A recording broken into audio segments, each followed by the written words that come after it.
আজকে ছিল আমার মেয়ের অলিম্পিয়াড পরীক্ষা। আর পরীক্ষার সকালে আমি সবসময় চেষ্টা করি ওকে হালকা পাতলা কিছু খাওয়াতে।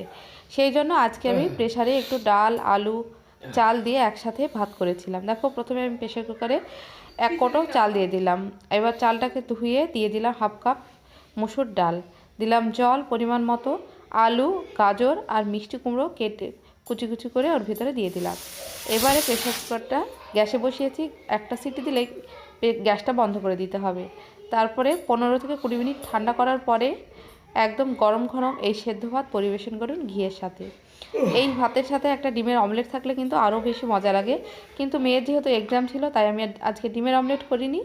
একটু ঘি, লবণ আর একটা কাঁচা লঙ্কা দিয়ে মেয়েকে খেতে দিয়েছিলাম। এবারে কাঁচা লঙ্কাটা ভেঙে ভাতের সাথে খুবই ভালোভাবে খেতে অসাধারণ লাগে।